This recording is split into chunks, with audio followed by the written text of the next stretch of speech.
pertanyaan terakhir tadi tentang kewajiban haji, maka Dumam berkata, demi Allah, aku tidak akan menambah dan mengurangi pertanyaan tadi. Artinya sudah cukup bagi dia untuk membuktikan bahwa Nabi Muhammad ini adalah benar-benar seorang nabi. Kemudian setelah itu, Dumam setelah itu langsung balik dari Mekah, langsung pulang. Nah, jadi nggak lama-lama gitu ya. Orang-orang pintar gitu ya, cerdas. Sudah dapat ilmunya, oke, udah balik.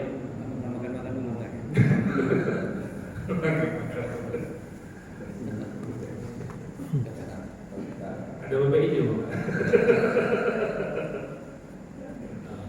Kemudian lalu Dumam pulang ke kampungnya dan mengajak kaumnya untuk masuk Islam. Semuanya masuk Islam. Ya, Sa'ad bin Bakar, suku dari Sa'ad bin Bakar. Pada saat Dumam pergi, Rasul berkata kepada sahabat-sahabat yang ada di Masjid Nabawi, sungguh beruntung jika ia benar. Maksudnya jika benar dia masuk Islam dan pulang ke sukunya dan mengajak sukunya untuk masuk Islam. Kalau orang itu jujur, maka orang itu beruntung. Siapa yang ingin melihat salah satu penghuni surga, lihatlah orang itu. Luar biasa ya. Pernah juga sahabat Nabi bertanya apa? Sebentar lagi akan datang ahli surga, pernah ya dengar saya ya? Itu semua sahabat, siapa ini? Penasaran. Ngeri ya kalau dia bentar lagi, waduh kenapa bukan saya gitu.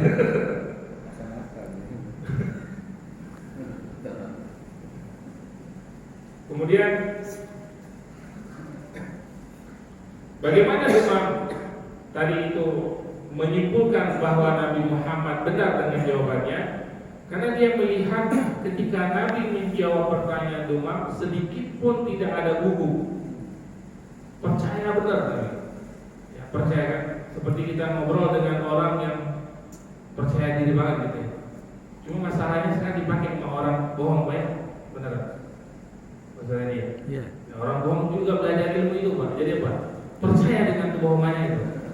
Jadi pas menyampaikan di depan hakim itu juga ya. Percaya juga. Belajar apa?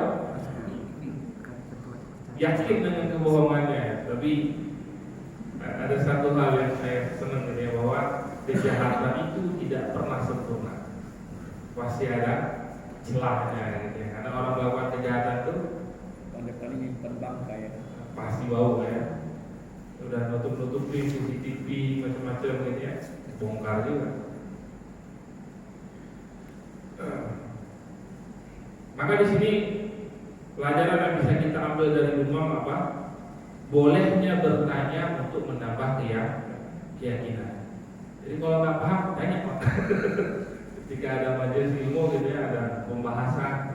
Kalau ketika ragu jangan pulang sebelum dapat pertanyaannya, nanti musibah nih kalau beramal dengan keraguan. Kalau ada keraguan tanya. Namun ada hal yang tidak dibolehkan apa? Bertanya untuk memuji, itu tak boleh. Bertanya untuk ngetes. Ini sampai di mana sih ilmunya? Kenapa nggak boleh? Karena ada ancamannya Pak. Ada ancamannya. Kata Nabi dalam hadis, man talabal ilma liyujari bihil ulama aw liyumari bihi sufaha aw yasrifu bihi wujuhan nas ilaihi adkhalahu Allahu nar. Barang siapa yang menuntut ilmu hanya ingin digelari ulama supaya dia dapat titel orang pintar, ustaz dia dapat titel ini dan macam-macam sebagainya ya. Atau dia menuntut ilmu sengaja untuk mendebat orang bodoh. Jadi dapat ilmu biar apa? Biar ntar bisa saya debat ke orang atau mau saya jatuhin dia. Atau supaya dipandang oleh manusia sebagai seorang yang punya ilmu. Jadi Allah akan memasukkannya ke dalam neraka. Serius ya. Atau ada juga hadis yang lainnya apa? Maka dia tidak akan mencium bau surga. Padahal bau surga tersebut bisa dicium dari jarak 70 tahun perjalanan. 70 tahun. Dunia ini berapa tahun Pak keliling? Ada sampai 70 tahun? Naik apa ya? Berjam-jam pesawat. Cuma sebentar. Ini 70 tahun perjalanan. Baunya kecium. Tapi orang yang mencari ilmu hanya untuk kesombongan, hanya ingin mendebat orang, hanya ingin diakui sebagai orang berilmu, ujian benar.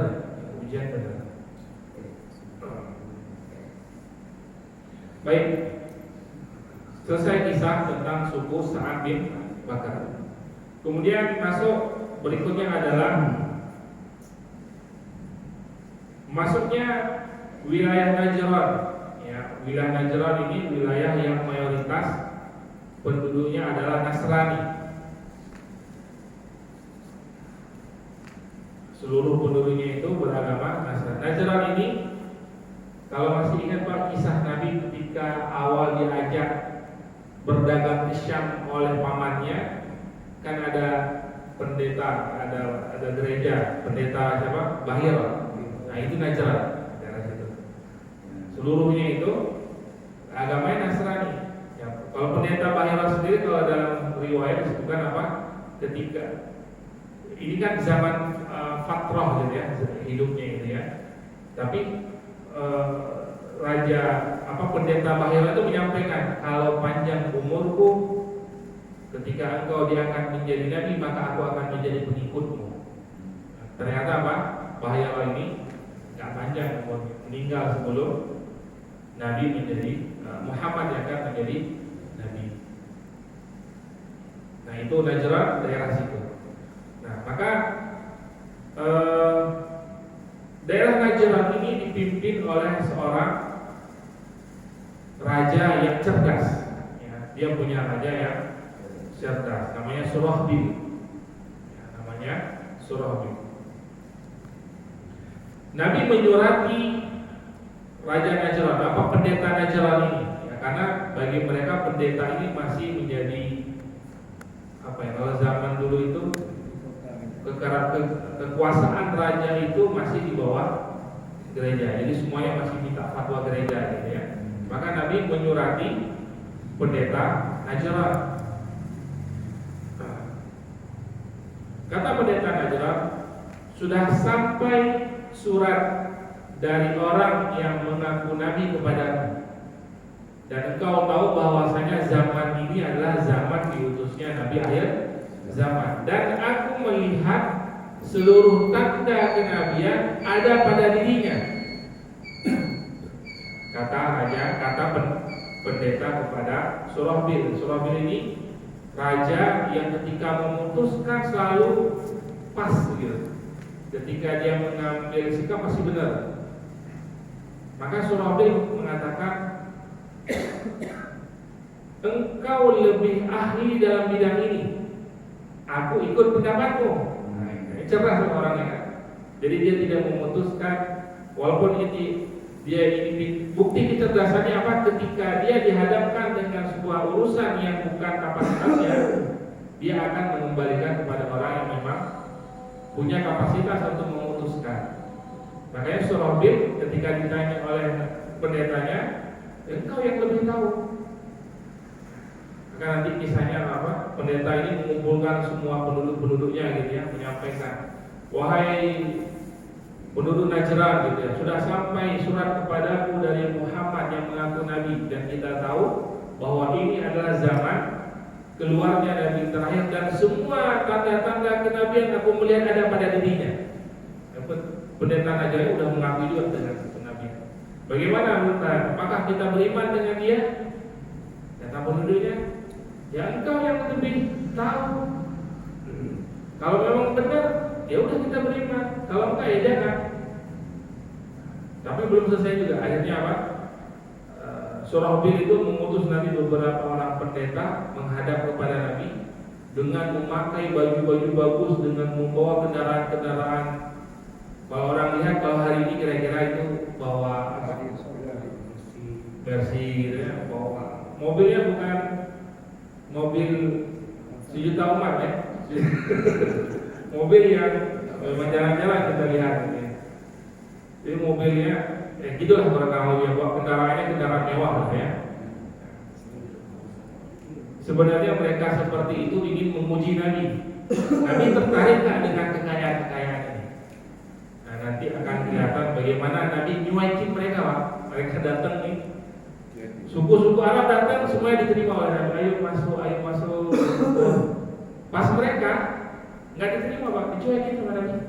Padahal mereka udah gimana rasanya, udah